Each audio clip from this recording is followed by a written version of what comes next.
Is this thing on?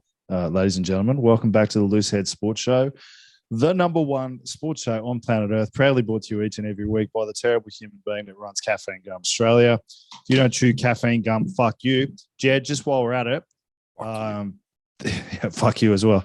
Yeah. They haven't, a couple of good blokes that we know, Carlo Tizzano and Cammy Orr, they haven't paid us to do this, but they sent us a couple of their diaries, which I was going to use, and then thought, you know what, it'd be smarter to give these away to some of our players who will actually use them. And EP Journals.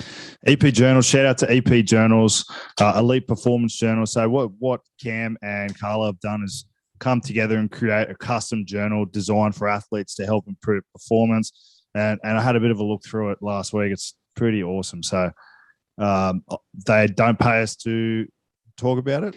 We're just mentioning it because it's awesome and they're great blokes. So if you want to check that out, it's EP Journals, Elite Performance Journals. Check those two blokes out. A couple of, out there human beings as well.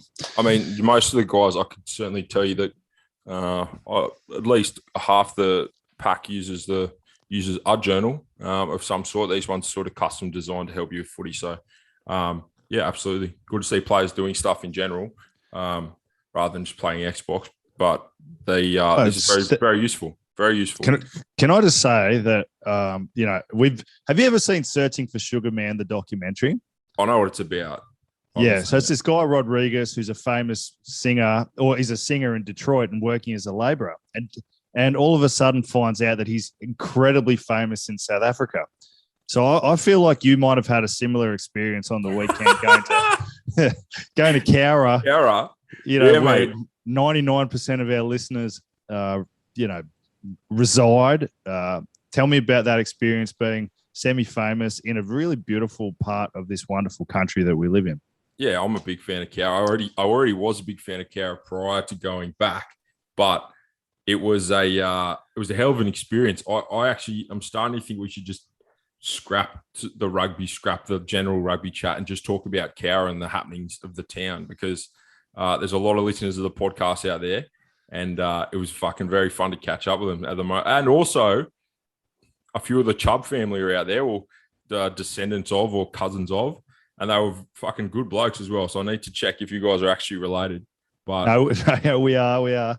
So I had they all listen. So shout out to the Cumminses, who are from my mum's side of the family. They're a big fan of everything I do and love. They all listen to this podcast, so shout out to them.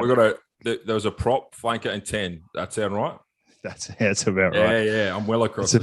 So Tom, I got sent so many photos over the weekend while I was fucking borderline suicidal, staring down the bottle of my scotch after the weekend that I went through. But there's people sampling the Jed Gillespie THC vape. There's Benny Watt.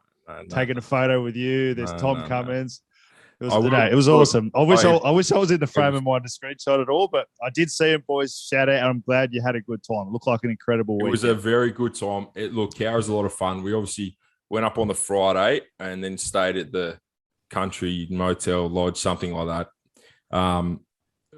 Obviously, the players drank heavily Friday night as well, which is why they were in such good condition. But yeah, lots of fucking good people in town. It got a bit rough around 11:30 on the Saturday night. That's when I pulled the ripcord, where it was just neck tattoos only, and you just had to be on speed to be in the club. So I got out of there. But look, it was an interesting day on the rugby side.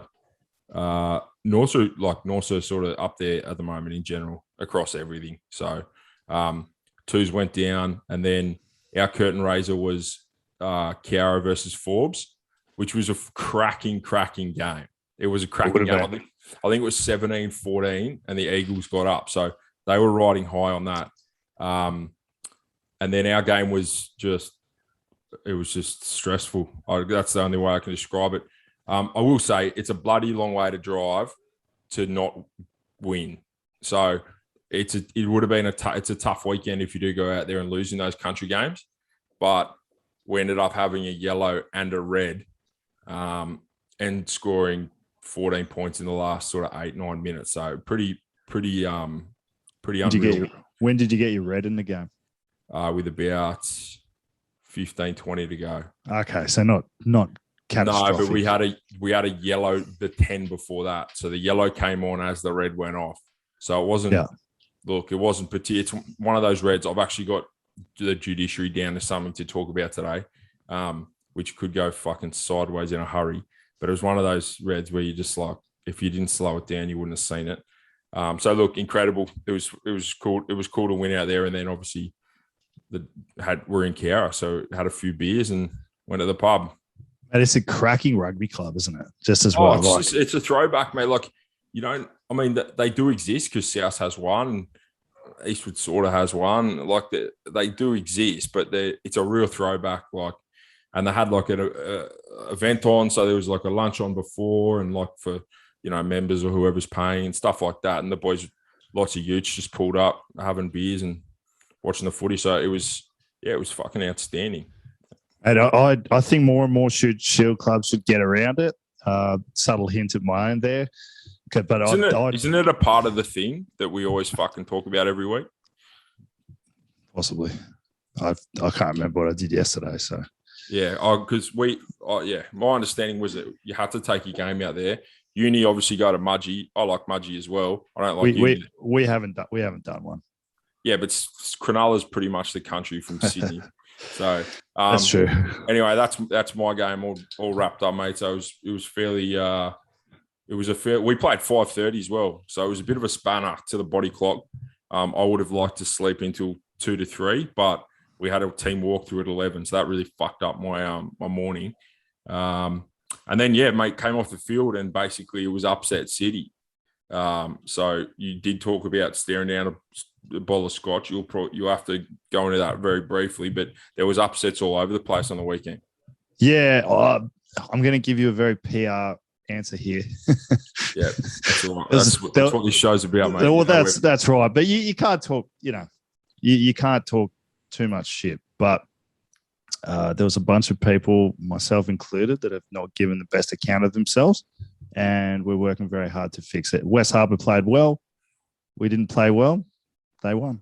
That's about the end of it. There's a bunch of excuses that could be made, but something I've learned the last couple of weeks is no one gives a fuck about excuses, and it only matters what you do. So, look, it wasn't a good day for us. It was a good day for West Harbour.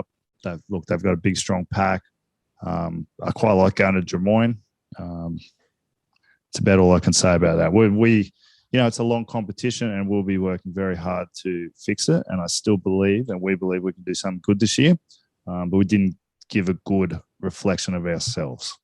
Yeah, and that'll happen as well. West are one of those momentum teams, so if they do get on the front foot in a game, tails go up.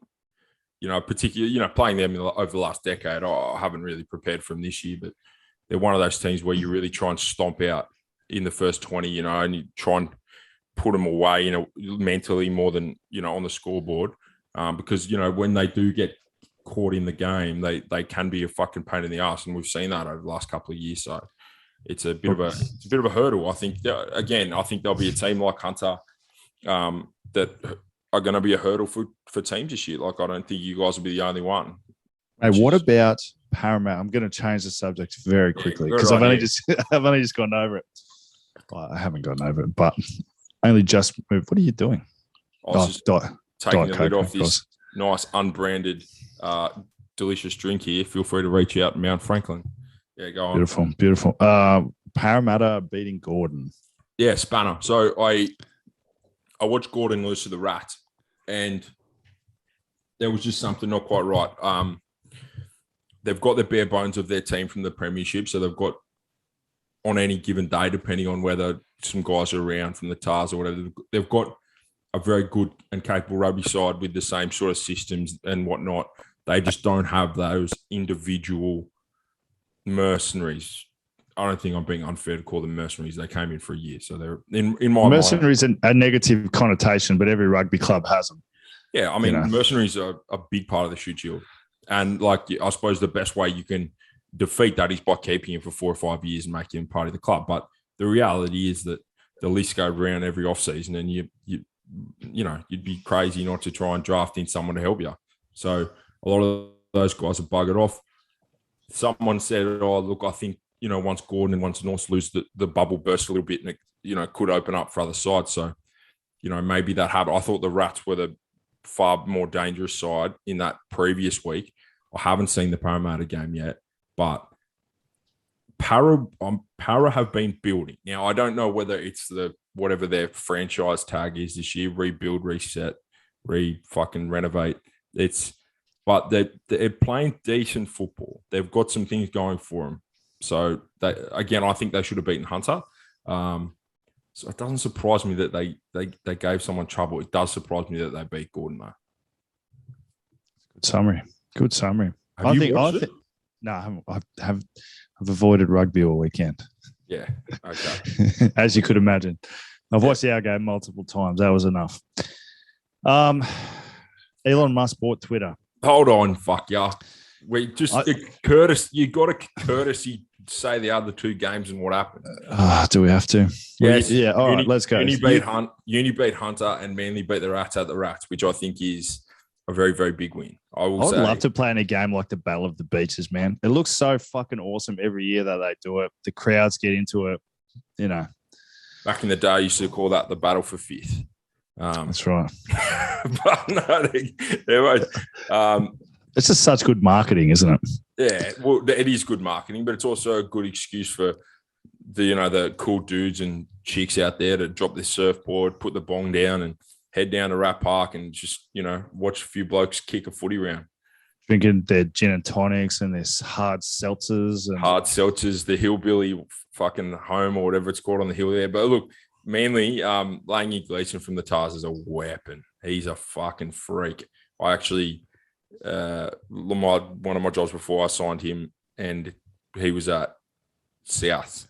So he's a leaguey, was leaguey? Yeah, a bit of both. He's went to Augusta. He's very smart dude, very big, hard trainer. So obviously, all those three things he won't go well in football, but it's a good thing to see him doing that. And then Max Douglas in the second row. Those two guys make on any given day a massive difference. So big win for Manly. Big fucking win.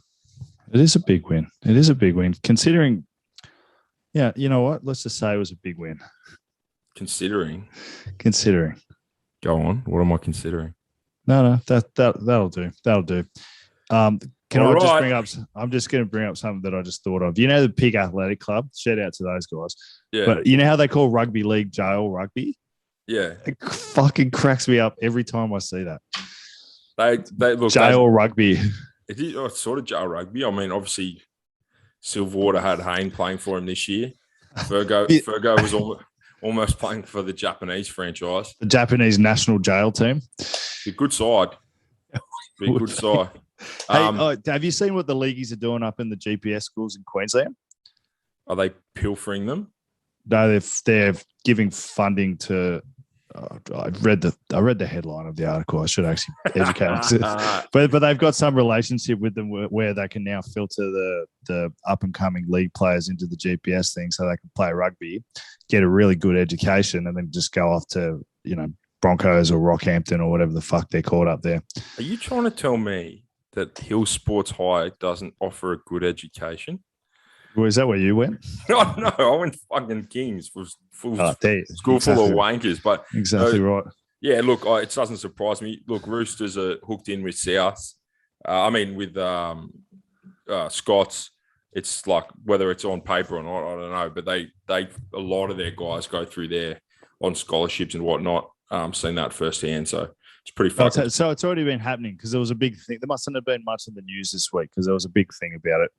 Yeah, I mean, it's week to week, whether what's in the news, depending on which pigeon opens up their computer. But it happens. I don't know whether it's official. But if you look at how many blokes have gone from Scots to the Roosters in recent years or played Harold Matts and then Scots, it's a lot. Righto. Elon Musk bought Twitter. There you go. Go on. So I know you are not a big fan of free speech and you actually like censoring people. That you watch, bro. After this week, Elon Musk buys Twitter. We'll have 1 million followers. We've been shadow banned. That's exactly right. I'm not a fucking tree hugging greenie. So just quietly, like Donald Trump's coming back. That's exciting to someone like you, who's a big fan of that guy. Who else? Alex Jones. Yeah, there's some real fucking spanners coming back. You know, people always find a way to shit on everything, right? Which is what I do best. But as soon as Elon Musk bought Twitter, someone was like, he could cure the world of hunger, blah, blah, blah. He could have done it 15 times, posting it on their fucking thing. You know what? He didn't want to. He didn't fucking want it. He wanted to buy Twitter because he wants to buy Twitter. Now, if you... How many fucking things does that guy do? What do you want him to do? What do you want? Mate, Bill Gates donated all his money, and now all the internet thinks he's some sort of... He drinks children's blood or something. So why would I go out of my way? He's literally like spearheaded the world's medical progress, and then what he gets in return is, he must be a pedophile. Child molester. Yeah, what the... And look, for our older listeners who aren't cued into this, for some reason, the whole internet thinks Bill Gates is a pedophile. Don't know why, but it's just what happens on there. Chubby's a big internet guy, and that's what goes on the forums. Not a big Bill Gates fan, though, to be honest. I think Windows is done. The MacBook. I don't fucking know. I love my MacBook. What was I going to say? Do you want to? Sorry. Good news. Elon Musk bought Twitter. Like, what's your take on it? Seriously. News. Serious take good news. Yeah. Well, look, I've been flagged twice for harassment on Instagram. Right? No, this is why this is happening. You know, Instagram's a pile of shit. Just in a microcosm. One of them, I replied to someone with a lemon emoji and got flagged because they were a lemon. I put a fucking lemon emoji. And then one of them, I probably told someone he was a fuckwit and I got flagged. So this is basically what's happened, is that if you sort of say anything wrong or that's not cool, you get flagged and shadow banned and all sorts of shit. And this is why he's bought Twitter, so that anyone can say whatever they like. So, I mean, I'm short of saying I'm going to come to your house and murder you. Like, you'll be able to, if you've got an unpopular opinion, you can share it. That's it. He's an amazing dude. I've recently done a bit of a deep dive into all the stuff he's doing. Like, people saying, why don't you solve world hunger? What about all the other problems he's trying to solve? I'll be cutting that this week. What about all the other problems the fucker's trying to solve? Okay, other big news, and I'm absolutely certain you're across this: the Johnny Depp Amber Heard court case. Someone just messaged me and was like, "Please talk about it." I need to be more across it than I am, but I have seen a lot of videos of Johnny Depp on the stand. He's hilarious, by the way, and he is hilarious. All the videos I've seen make her look terrible. Yeah, I think she's a fucking psycho. I mean, you can't be that good looking and be normal anyway. But that's right. He looks like a sort of. He looks like he would run a ring of prostitutes. Now, like, he's very fat, or a strip club that doesn't turn a profit. He's kind of put on weight. He's got the long hair thing, which we're not a fan of on this show. He sort of just looks like either like the cool uncle who gets a bit creepy when he drinks, or like a brothel owner. That's what he looks like. Did you see that her lawyer asked him a question the other day, and then he gave an answer that she didn't like, so she objected to her own question? Really? I have seen that their lawyer. I mean, what do they do? It's a defamation case, right? But basically, they're just airing all their dirty laundry. It's a fucking because he lost. Yeah, terrible. But he lost out the Pirates of the Caribbean, Fantastic Beast movies as soon as this article came out about him, and basically hasn't been able to get a job since. So he's going on the front foot. And I think afterwards, this is just my take from the clips that I've been seeing. Geez, there's been some fucking hilarious ones, by the way. But I think Disney are going to look terrible. They already look terrible with everything going on at the moment. Yeah. And Johnny Depp's going to look good, and he'll start working again. Yeah, That's I agree. I think will happen. I think it'll probably turn him into a bit of a cult hero as well. Just being on the stand. I've seen like the 10-minute mashup of him on the stand just answering dumb fucking questions. It just proves that lawyers are idiots. And if you are rich enough, look, that you can not only pull hot birds, but eventually end up in court with them. My favorite part Oh, you know what? Big female audience on the show, so apologies in advance. Don't do it. Apologies in advance to any of the females listening to the show. But the text that he reads out where he goes, "Is that slippery whore that I donate my jizz to still there?" Oh, shit. He read it out in court with his laughter, with this thing of like this big smile on his face. And there was another one where she was saying something about her throat, and he writes, "Yeah, I saw the throat one. Hilarious. It's good gear. Like if you look, people, if you got spare time at home and you don't have a loved one and everything else is going wrong, just go on YouTube and have a watch because it's fucking good. That's what I've been doing.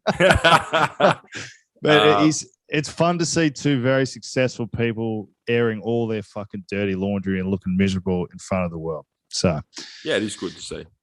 It's good. Now I'm gonna dip in and out. So all my friends who listen to this show, they just want to hear me ranting about things. But that's what everyone who listens to this show wants to hear you rant. Do we not have to rant about rugby occasionally? Occasionally, but let me just tickle the Tars game. Just tickle it. Just tickle it. Go. First game I've seen in a fucking long time where they lose both their hookers. That's rare. Did it go uncontested? Yep. Ooh. So what happens? Because in Shoot Shield, you go uncontested, you lose a bloke. Did they have to take a bloke off? So what happened was, yes, I believe they did, but they also DC whether he knew the rule and was being clever or didn't know the rule, but he tried to replace Tom Horton with Raboni, and then they stopped the game and they were like, no, you got to replace him with another front rower, so you can't get that advantage. So DC knows the rule. Yeah, he definitely does. He's done it to us before. I was going to say he was very good with the front rower thing back in the day. So Harry Johnson-Holmes had to throw lineouts for a large portion of the game. His first few were looking mint, and then I don't know whether Holloway was calling, but they were just a little bit too much, and he started bending them, which is nothing unusual for the Tars really in back half a game. So they were probably used to it. But it wouldn't surprise me. When does this go out? Tomorrow? Yeah, I'll put it out tomorrow. Okay. Wink, wink, nudge, hint, slide, press on your foot if you see another hooker, non-contracted hooker in that team for this week, because they were both HIAs or whatever it was. Oh, without a doubt there will be. Yep. And for some reason, it's not the hooker. It's not one of the hookers who trained with them all preseason. It's just another guy. So that again, don't know why they do that. Don't know why you bother doing that when you just bring in other people. Makes no sense. It's a fuck you to those guys, but maybe that's what they need. Will Harrison obliterated his knee. Yes, I saw that. Apparently he's gone for the year. I'm pretty sure I read. I was with, who was I with? One of the Tars boys. He said it was ACL, PCL, MCL, and dislocated knee, which is effectively just rolling a grenade under your leg and just letting it blow up. So Tane's happy. Tane's happy, obviously. No, Tane's not happy. That's not. Well, you were just telling me off air that he was very happy. It's not where I was going with this. We never want to see injuries like that because they're just absolutely they suck. So if anyone anywhere's somehow related and Will's not, hopefully, my hope for him is he is so deep in endones that he doesn't know what rugby is. But if he is alive, if he's awake, I hope he gets better because that's no good. He should be on a rocket ship to Mars at this point. Yeah, the young fella. He should be doing his second flight around Pluto at this point, but that was no good. And the biggest news of the weekend, and boy, howdy, didn't I get some messages. Sonny Bill Williams, the undefeated professional boxer, is back in the commentary studio, blessing us with fucking fragmented sentences and metaphors that are incorrect and just perceptions on the game that are about as worthless as the table my laptop is on at the moment. He is truly the worst commentator of all time. Back to you, Duncan. Well, Greg Martin's certainly up there.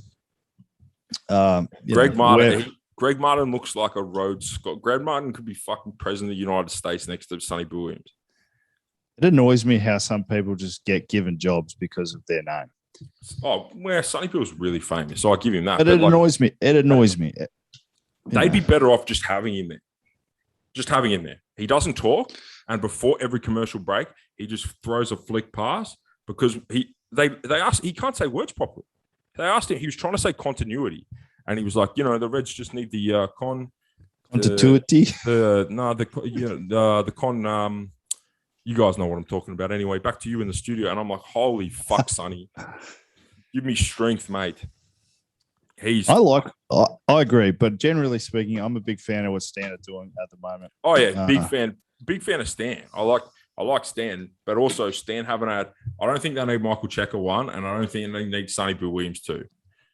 Michael Checker has his fucking fingers in everything, doesn't he? How he's fingering everything? How is he fingering the NEC Green Rockets at the moment? Well, there's also a current Shoot Shield general manager that's also a Stan commentator, and the head of Rupert is also a commentator as well. So that pisses me off. It's a very. Is there not enough fucking people that they can just stick to one job? Like if you're head of Rupert, just do that. If you're a commentator, go and just be that. I don't blame them for doing it. I don't think they should be allowed to do it, if you ask me. I'll tell you the worst one in the industry, and you'll have no interest because you don't watch jail rugby, but the jail rugby shows, Braithen Astor is a player agent. So he represents like Cameron, not many, but like Cameron Munster, a couple of the young Rabbitohs. That shouldn't be allowed. Mate, he sits on NRL 360, which is like just them in a round table discussing deep things. And he's fucking the center of the thing. So it'll be about Munster's contract negotiations. And he sits there and defends himself. Well, look, he's got a big offer from the All Blacks or Crusade, something like that. It's so fucking embarrassing. It is horrific. He's fucking not that smart. And that's the worst I've seen. I can't think of a worse example of just commentary shenanigans. Sonny Bill might be fighting Jake Paul, apparently. The problem is he's not a draw overseas. Sonny Bill's not a draw in America. They don't know who the fuck he is. Well, that's exactly right. I wouldn't watch him here. Oh no, I probably wouldn't. I don't know. I mean, look. While we are still talking about rugby, and we didn't get sidetracked. Yes. That and I think it's probably going to be one of the very last rugby-related things for Ben James, who wants me to rant about more things. Was the Rebels game could have been 400 points. The Crusaders just kept dropping the ball. Did you see any of that? I didn't do anything. I didn't watch anything. Oh, so Chubby's in the dark room on the weekend. I watched the Rebels game. That could have been 100 points. So the Rebels. So the Brums got up. Brums got up. I suppose it's a good result for the Rebels in the end. But it was 4-1 Australia versus New Zealand on the weekend. So that's a good start for us. I'd probably take that on the line. Mate, last year you would have said that's a huge success. End of the year, 1-20 or whatever it is, huge win. Yeah, it's not a bad win. Now I'll get. Who reckons? Sorry, I got to ask a serious rugby question. Look how small my hands are. Who's going to win Super Rugby this year? Everyone out of the whole thing, who's going to win Super Rugby? One of the Kiwi teams, the Crusaders. Crusaders. Yeah. Okay, it's a safe bet. Wouldn't be paying much. What about? Oh yeah, I want to talk about judiciary. We were going to talk about this last week, but you didn't want to talk about it. Well, I didn't think it would serve me, but let's talk about it. Does it not serve you now? I'm not involved in the judiciary process, and I doubt those punters listen to this shit anyway. Well, I don't know. The refs listen to this. So shout out to those guys. I'm a big fan of all of you. But we shout out the refs every weekend. I like the refs. I'm a fan of the refs, but the judiciary itself is heinous. Firstly, have you been to the judiciary? I've never been. I never got close enough to any actual action on the field to have been cited. So I'd never had to go myself. But look, there's been a lot of our guys have to go this year. And there's been some questionable things go on. Absolutely questionable. By the way, nothing to do with the referees. Like if something's in front of them or they get a recommendation from the AR, they got to give the card they give, right? And then they'll write the report. Sometimes they say, look, I did, it was more the AR. Or sometimes they'll say, yeah, look, I saw it. It was this, it was that.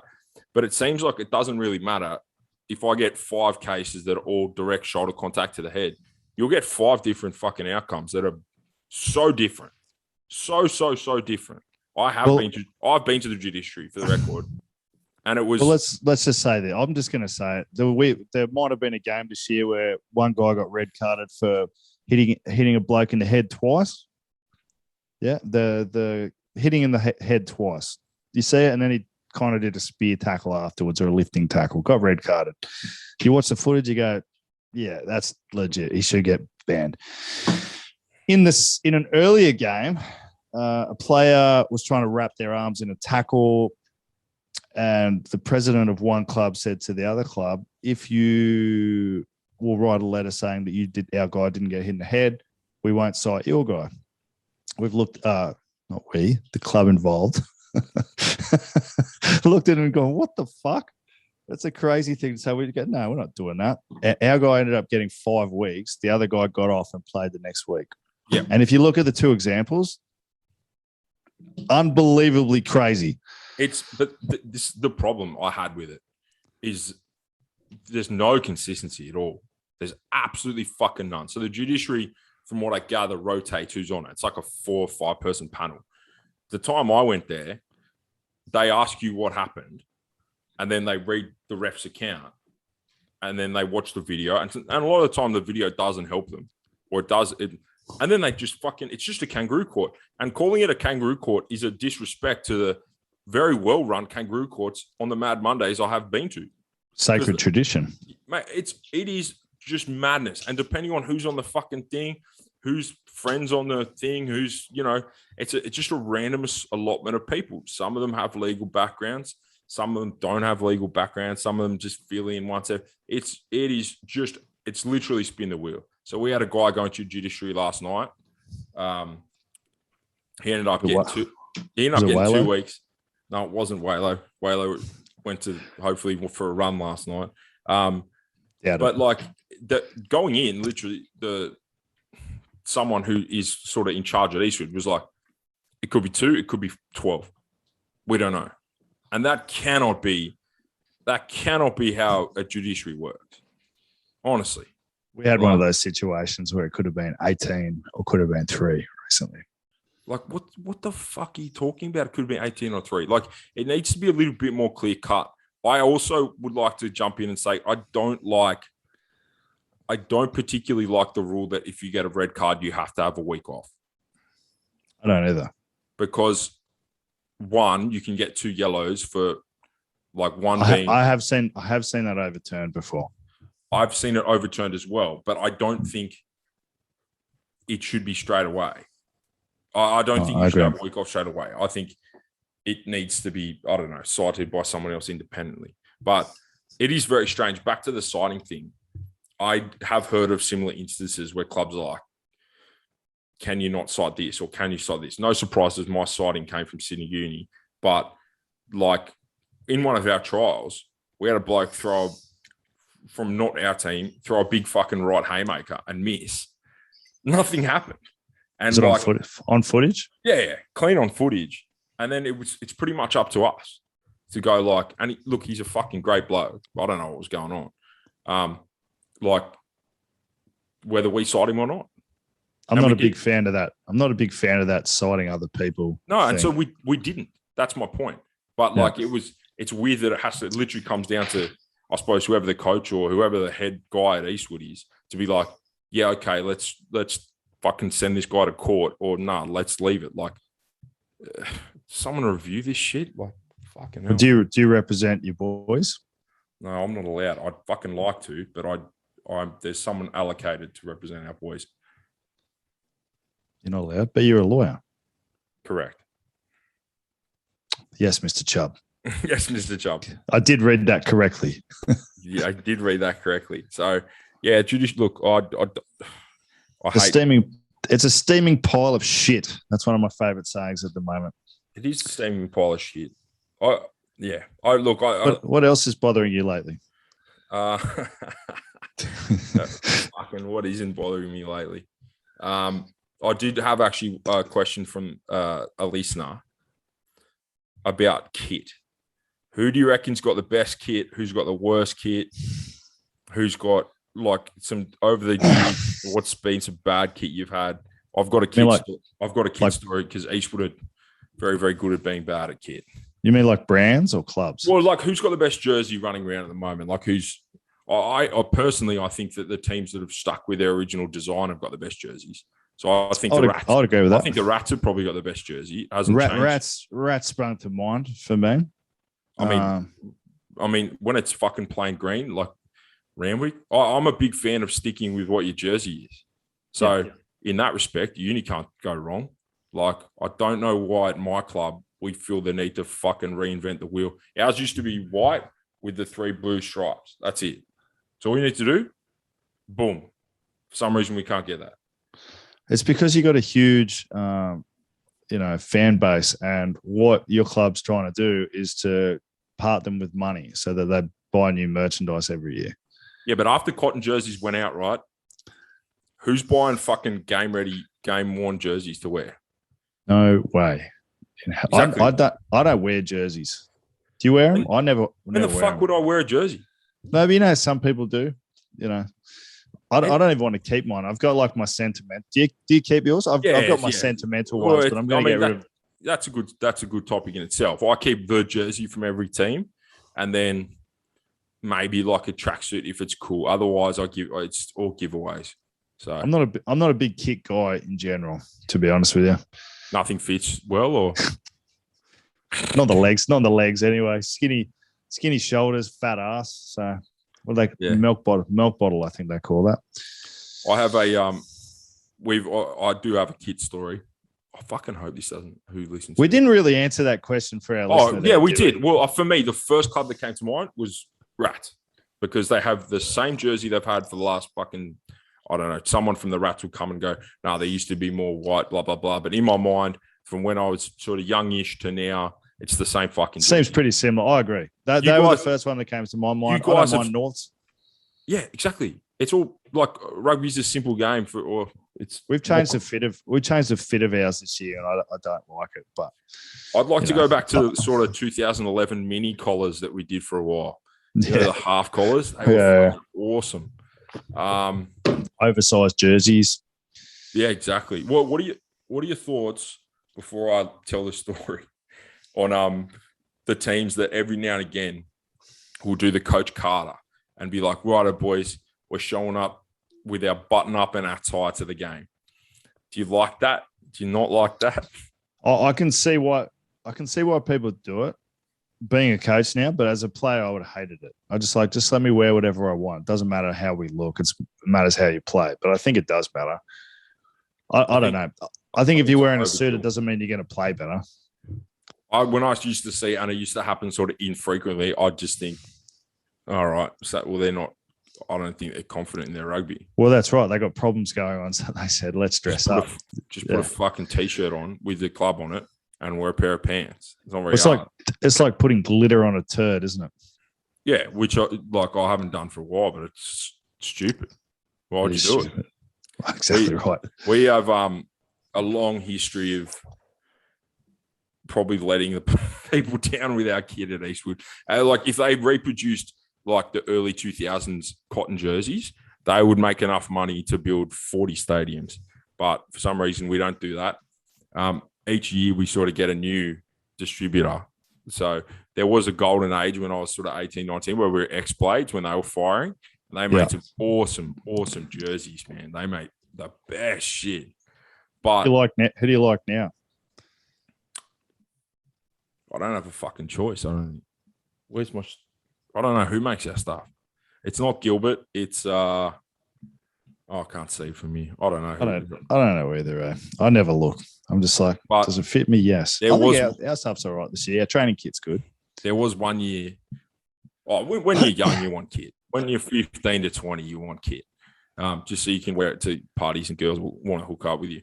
When I was in your Western Zone kit, when I was, right. It was a while back now, but not so long ago that Eastwood had negotiated a very exclusive deal with a well-known clothes provider for our kit for that season at a bargain price. And it was then discovered that brand was Lowe's. While you were playing grade? Yeah. What do you mean? We're talking sub 5 years ago. Did they know it was Lowe's or? Yeah. What? So Lowe's do sport kit? Well, have you been to those? Yeah. Yeah, they just do like miscellaneous shit. Yeah, I know. That's what I mean. Like, so I don't know, they'd sort of were in preliminary discussions to just do a shitload of shirts and like fucking $5 like polo shirts and stuff like that. we need to do a chat about the administration that run rugby at some other point. Maybe when neither of us are coaching, but so 6 months from now. Yeah. might be quicker for me. Might be quicker. But yeah, that was a dark day. I don't know how that got vetoed, but fucking thank goodness it got vetoed. Holy shit. Lowe's. Now you'll be getting at Lowe's. Yeah. Fucking hell. But that's a statement. I've got another question. Go. Have you been across this new the people doing the stats on Huddle? How they can do like they give you game stats now? Hold on. There's a company that are doing these stats that are ridiculous. Hold on. I'll find it. What are they called? Like this. Stats Perform. It has like 9 pages. Yes, I have. Yep. Do you look at them week to week? Occasionally. Yes, this is where I'm at the moment. I'm not living and dying by them. They're quite incredible. For anyone out there, it spits out it confirms what you're saying on the tape. It does, but it spits out like a 9-page thing on the game, and like, but it goes into detail like fast ball, slow ball, like how many of your runs were uncontested, how much pressure. Like it's really, really detailed. And I suppose I was just curious whether you sort of gave it much time, or you sort of just... I know Todd looks at it. I don't. I'd rather. I'm a little bit old school. I'd probably go with what I see rather than stats. And for someone that uses Huddle as much as I do, it's not always accurate. Yeah, look, it's clearly very good, and whatever they do is good holistically. It's not accurate in the sense that it'll apportion a penalty to the wrong guy, and it'll fuck things up like that. That's what I mean. We had a couple of steals last week. It didn't give us the steals. So, like, it's not perfect. The main one that I suppose has been a focal point is that ruck speed for us, and trying to, I suppose, like either slow it down for other teams or increase our ruck speed. That's been sort of one that has been reflected back. What's the time that they give on it for fast ruck speed? We usually say 3 seconds. Yeah, I think it's like sub 3 seconds. So like Norths, even on the weekend, had incredible ruck speed. That's one thing they're fucking very good at. And you'll find most of the good teams have incredible ruck speed. Just it doesn't allow time to reset. I don't know. So they had almost 75% ruck speed sub 3 seconds, which is it's huge, and they still lost. A north, yeah. That's a big good win. That's a good win for you guys. Yeah, it's good. It's a good win. I mean, the problem is we got Rats now, who I think are a good side, and I'm not sure their results reflect that. As in, I think they've got 2 losses, but I think they're good. They're very. Yeah. They've got some dangerous dudes out wide, man. They got some fire. So, who have you got this week? East. So. East are an interesting one. They, in the nicest possible way, I think as the season progresses without Super Rugby players, our loss to Randwick will continue to look worse. At the moment, like Randwick are losing, and so that was a real bad way to start the comp. That I'd say those 2 teams colliding on the weekend I had them fairly on the same level operating wise. That was going to be an interesting game. But East getting back Mosese, Tupelotu in the centres, and one other who I can't think of at the moment was pretty big for them. Hey, they'll be good. They're always pretty solid. They get so many guys back. They get fucking so many guys back. So I think they'll be good after round 10. It'll just be up to round 10 what happens. But yeah, I mean, that'll be an interesting matchup. How's South set piece at the moment? We have a number of players coming back this week, hopefully. So that should make a big difference, but we won't really know until later today because public holiday yesterday, a lot of guys couldn't get assessed till today. Yeah. So I get a better picture tonight. Look, hasn't been great lately, but cavalry's coming back. So yeah, and like to be like not in a defeatist way, but this comp is a lot about the cavalry coming back. In my mind, you sort of just got to get into last year and the year before that, and human history, you just had to get into the top 6. Like, 8 now. 8 fucking will be top 12 next year. Like if Uni got into the top 6, they fucking probably win the comp because I'll get 15 blokes back, whereas we could finish second but only get 2 guys back. So it's going to be different this year because everyone's available after round 10. Yeah. Pending Wallabies / franchises doing crazy shit, which I'm never going to rule out. I'm not confident in some of them that they'll be like, yeah, go play. I think sometimes they're like, oh, let's put you in the S&C department, That definitely happens, as you know. Let's get that surgery that you need to get. It happens mostly with the younger guys, which is what I don't fucking get. Like, no one's begging a 30-year-old to come out. Like, even when Eastwood players start getting older, like when Damien Fitzpatrick was getting to his last year or two with the Tars, like, we weren't going, mate, get back here for round 15. Like, he'd sort of done his time, But the 20-year-old guys or the 22-year-old guys who play no Super Rugby, why the fuck wouldn't you want them to play a couple of rounds of footy? They should be playing as much as possible. Have you heard this, that they've been saying that kids have been coming out of school into the 20 system with far less skill this year compared to the previous couple of years because they played no schoolboy footy the last 2 years? I mean, have you heard that? I haven't. It makes sense though. Makes complete sense, doesn't it? I mean, again, it's one of those things where it's like, why? That's why I'll never quite understand it. Barring like your Kurtley Beale, fucking James O'Connor, Sawali sort of characters, how you sign people to the top 30 or whatever it is in the TARS on 3-year fucking deals when you don't know if they can play football yet. Like, it's a weird one, isn't it? Because they've got the league to worry about. There's other countries. Sometimes they've got a league to worry about, but if realistically, if they're tight 5, they don't have a league to worry about. Like what? That's true. The problem is think about, I don't know if you actually went to school, but think back to school. So many guys were fucking great schoolboy football players who would never be able to shape up in a second grade game as a adult. So I played CHS 1s, New South Wales 2s, and Australia A. And I think from the Australia A team, there might – thanks, mate. Thanks. I've went very quickly downhill after all that. But I think the last couple of years, there might be only like one still left. Yeah. I think it's Matt Tamil. I think Matt Tamil was the only one still playing. But within like a couple of years of finishing school, there was hardly anyone playing.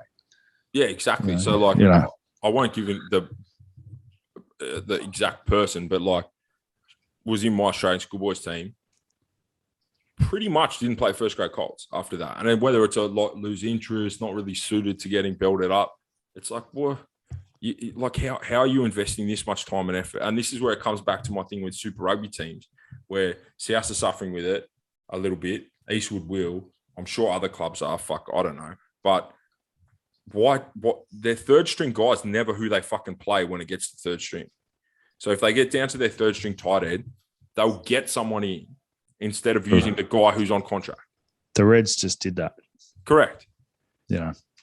But what's the fucking point? Like, what are we doing here? Like, so you've got a guy who you're paying to train full time, and it's not like they're not happy with them. They're happy with where they're placed. But you know that if you get 2 injuries, you'll have to get someone from South. Like, why are you spending money on them? There's a COVID pool. Do you know about that this year? No. So there's a COVID pool. So the ARU would put all these guys into a COVID pools. So if at any time any of the Super Rugby teams had to pull them in, the ARU pays their salary. Really?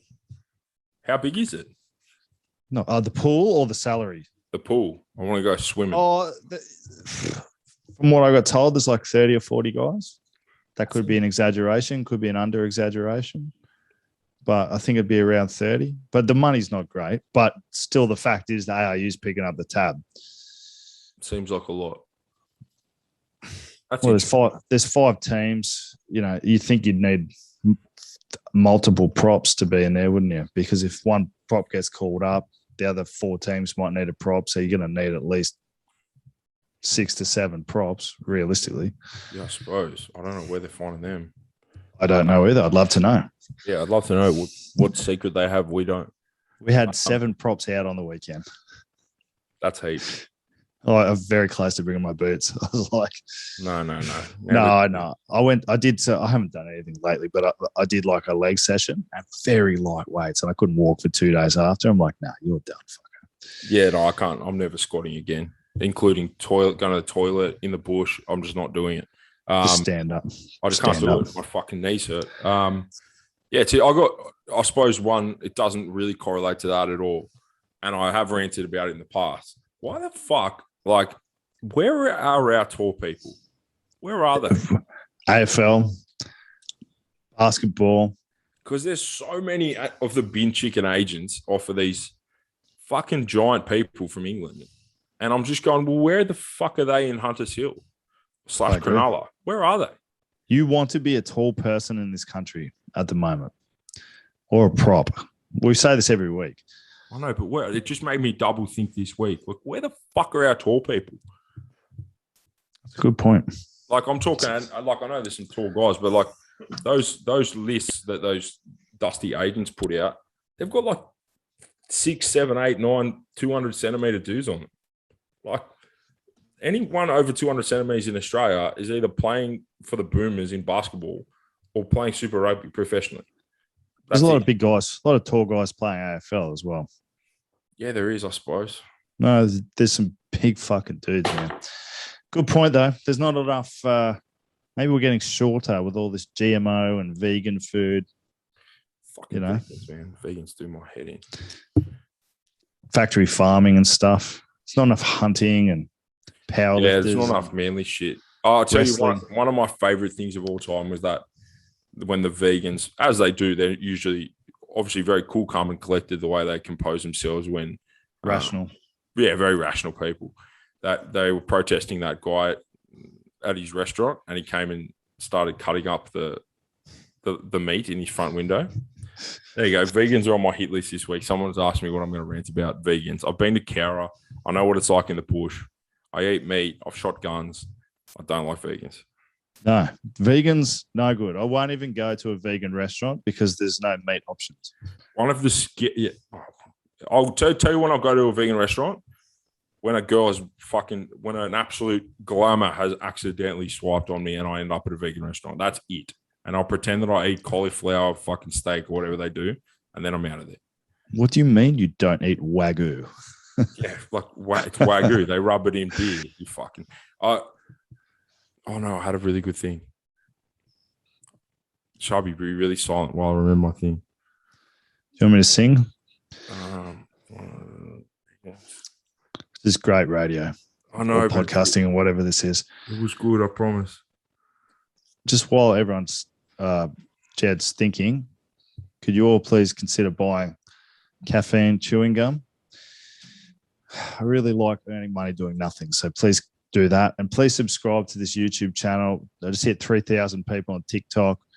Who would have thought you put a meme on Instagram, it gets 5 likes. You put one on TikTok, it gets 700,000 views and 40,000 likes. So, anyway.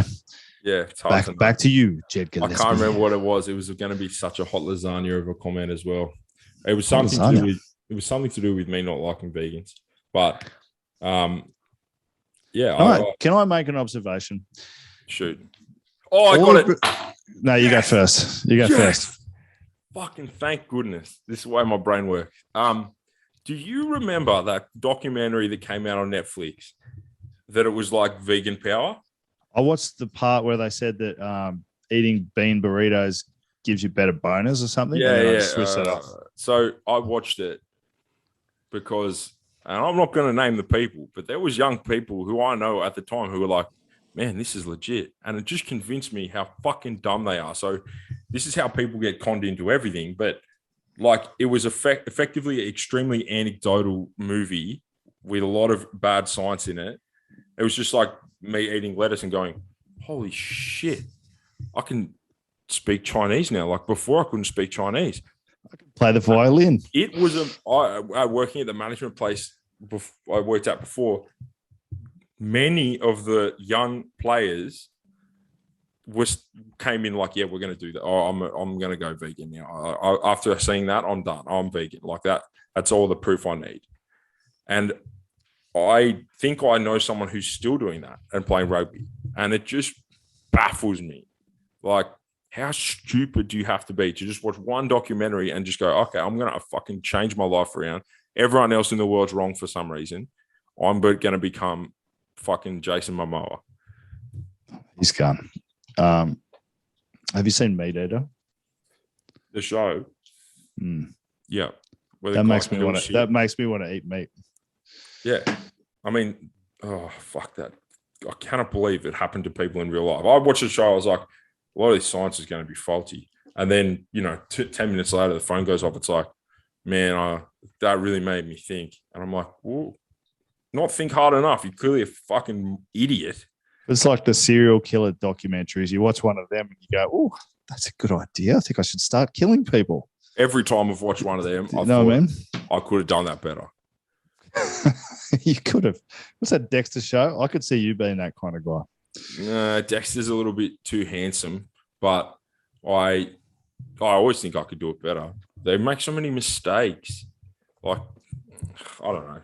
So we've gone up to Australia Post, vegans.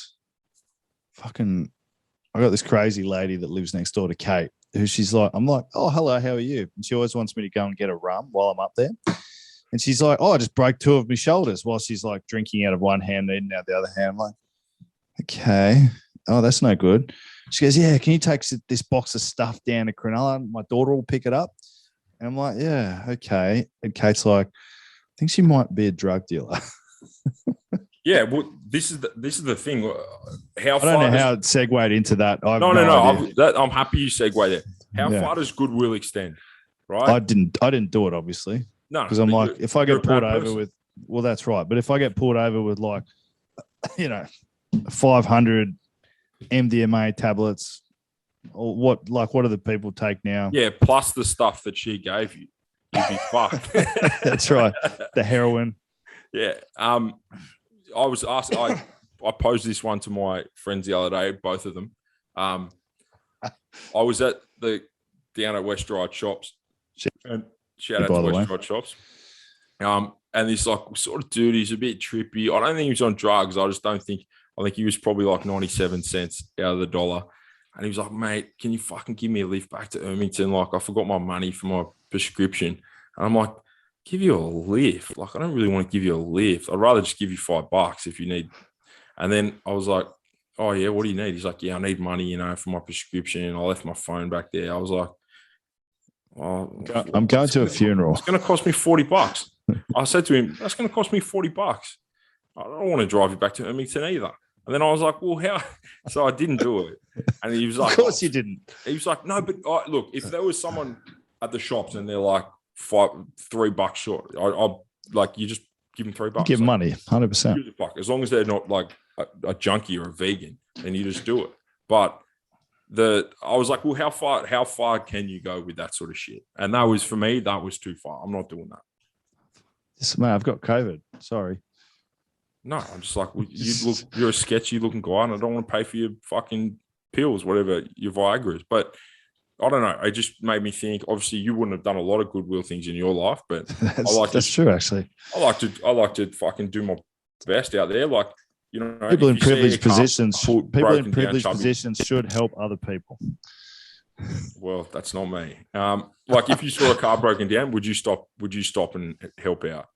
Depends on what. Where I was, like, you hear some bad stories. Probably not is the real answer. Main road. You're on a main road going through Cronulla, and I don't know how to fix cars anyway, so I'd be useless to someone anyway. No, I would be. Yeah, fair enough. What are the sketchy stories you've been hearing? About people don't get like abducted. Well, What roads are you fucking driving? There's cars everywhere. Man, I go to Foster every couple of weeks. There's some. Oh, you know what? I had some problem and some bloke pulled over to help me. So it really depends. I am very useless with all that kind of stuff, so I probably wouldn't assist anyone. It'd be better off me just leaving them alone. Just throw a packet of fucking caffeine gum at him. You go, he's for the weight. He's for the weight. Chewy, yummy. Oh, did you win Anzac Day? Did you get up? I didn't do anything. Oh, fuck. It was really bad weekend.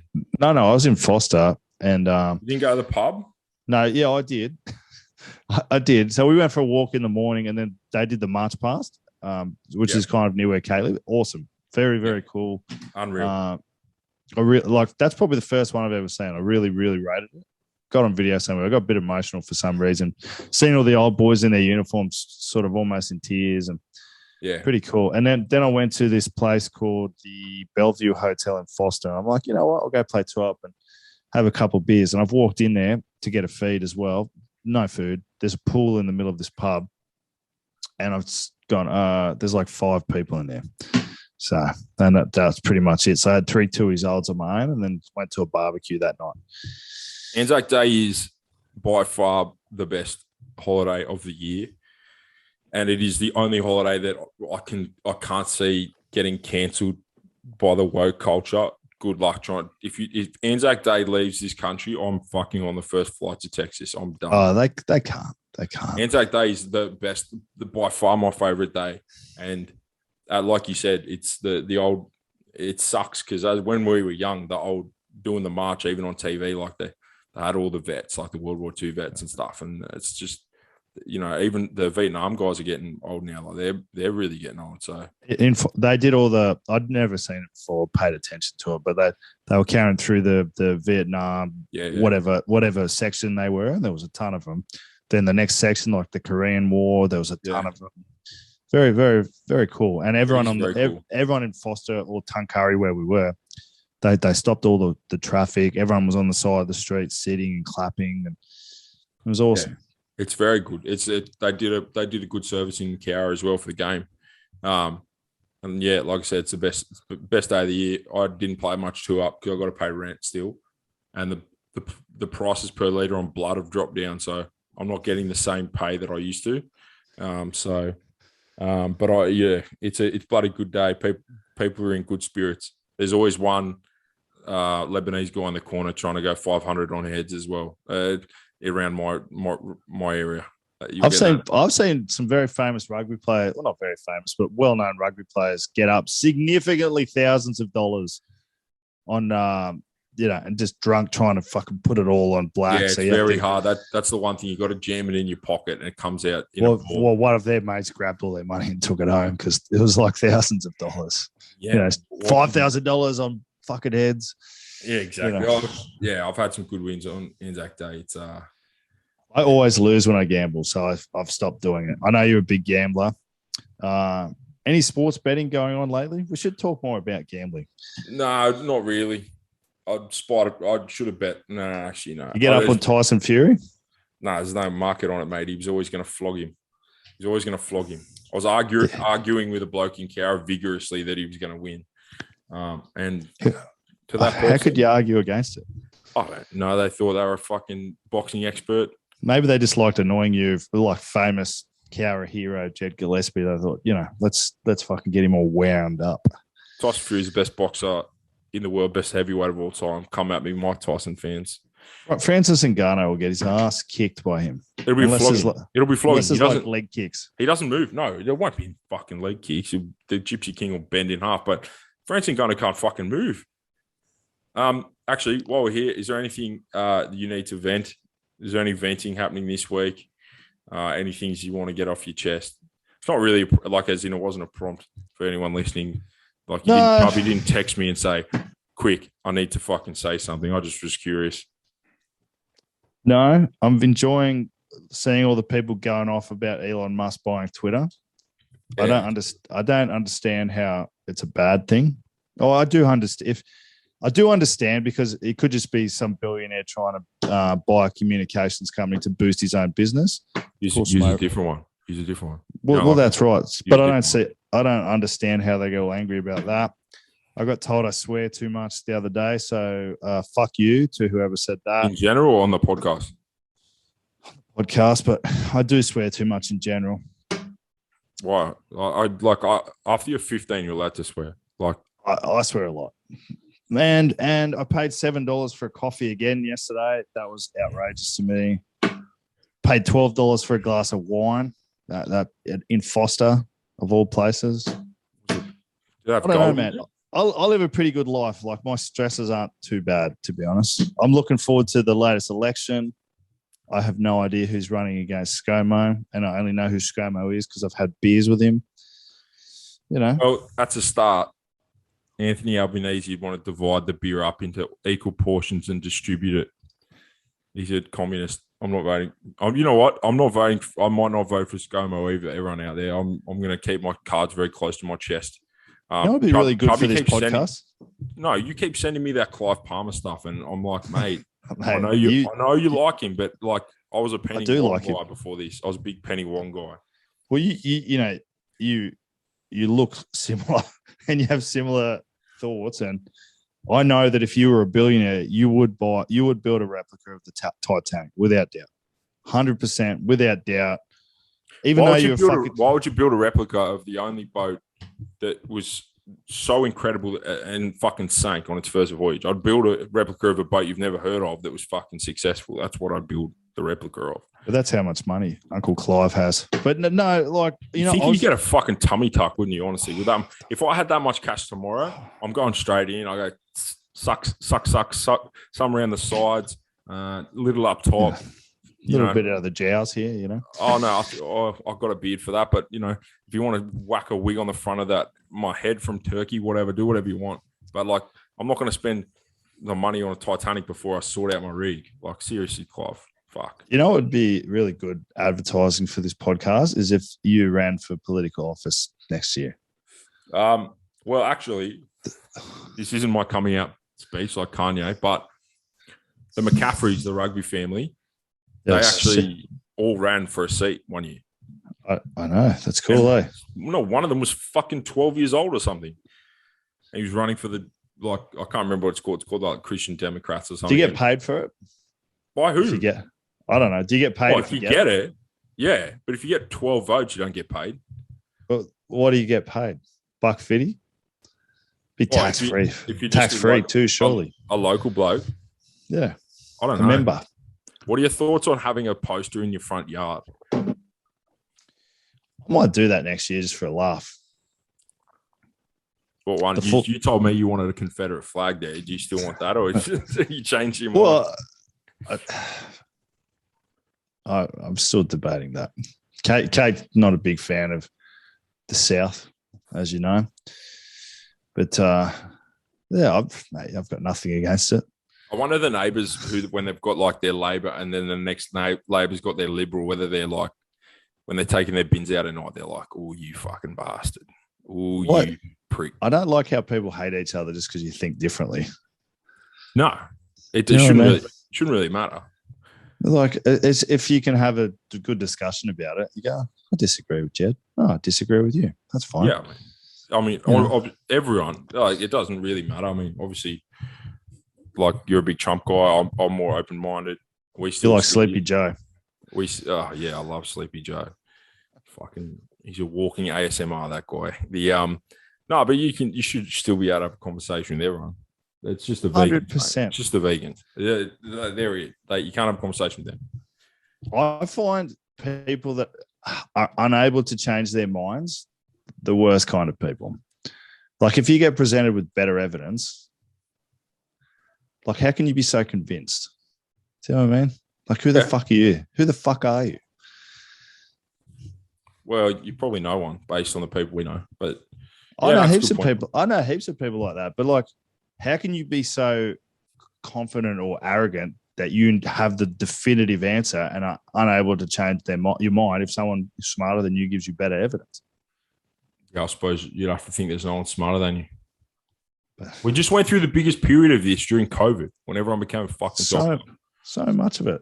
Everyone became a doctor, and for the first time in modern history, science stopped mattering. like you go to your GP for a reason. I like if I actually am sick, you go to your GP. They make you feel better because they're smart and they study But medicine. it's fucking annoying about them because how can they be a GP and specialist on lungs or the heart or the brain or concussions? Because the human body is so complex that a lot of them, not all of them, a lot of them, they act like they fucking know everything about everything because they've done 8 years of medical school rather than just being a generalist, which is what they are. Really. A good doctor will give you maybe his general opinion, then send you to a specialist. I think that's probably. But that's what they. I was sitting with this old guy in the sauna at Foster yesterday, and he's like, "Of course you were. I live a good life. Yeah, I live a very good life. After my big breakfast, triple shot almond cap, long walk, swim." And I wonder why I'm slowly going broke. But and he was like, the doctor, I did all this. He's got like a kidney problem, and the doctor was like, "This is what you need to fix it." Yeah. And he went and saw a specialist who contradicted the doctor, and then went back and told the doctor, and the doctor blew up at him. Really? Yeah. That's interesting. You shouldn't be doing that. Well, he's going to see the wrong doctor. He's going to see the wrong doctor then. We're talking about doctors now. This is the fucking loosest show ever. Vegans, rugby, doctors, Australia Post, politicians, Clive Palmer, swearing. Yeah. What's bothering you? I know there's lots that bothers you. Let's finish on this. I got to head to a meeting shortly, but let's give the people something to hang on to, something to keep them coming back to this program that we both enjoy doing a lot. Bothering me. I'm not sure anything's bothering me at the moment. I mean, generally people bother me, but only people I don't like. I like most people, I'd like to say. I'm sticking by my theory that almost everyone you meet will be a reasonable person. Okay. But that's why when the ones who aren't reasonable, you really got to steer clear because they must have something seriously wrong with them. So that's my takeaway for the week, my little insight. And it comes out very quickly in rugby circles, I think. Like, it's very hard to find 30 people who all think I'm sure, like, if you take the tires, some will be like, Jed's a prick, Jed's a prick, Jed's a prick. And then you get somebody like, no, he's all right. I had a beer with him once. And then you'll be fine. But that's when you find 50 people in a row who are like, yeah, he's a bad bloke. That's bad. Yeah. Stay away from him. You can't possibly please everyone. That's something I'm learning. And not everyone's going to like you, but if the vast majority of people don't like a person, that's a good sign that that person's a wanker. Yeah, exactly. All right, I've got nothing else. It's been a good show. I might actually try and watch rugby this week. It's that's amazing how much better the world is after a win, isn't it? Yeah, sort of. You know what bothers me? Late week spanners into your team. They're the hardest fucking thing. They suck. You only have to do first grade. Correct. Which is awesome. Yeah, but I don't get paid like you do. It's true. That's true. I'm fucking earning it. I'll tell you that. Anyway, shout out to anyone who listens to this regular programming. We want to do this every day. So if people can like our YouTube, like all of us on TikTok, send notes to Jed on Instagram. I'll actually, anyone that messages me, I will give you Jed's personal number so you can call him. And you know what? Something else I was thinking of doing as well as a promotion. Anyone that buys a box of caffeine chewing gum will get a free video shout out from Jed Gillespie. It can be an insult video, insulting one of your friends. It can be some words of wisdom. It could be a promo for your own business. And the really good thing is Jed will not get a single cent of that profit. I'm happy to do that. I'm on board the train. I'm more than happy to do that. That sounds like, to be honest, that sounds quite entertaining. So let's do that. All right. I'm going to clip that, put it online. Thank you for listening, ladies and gentlemen. And until next week, bye.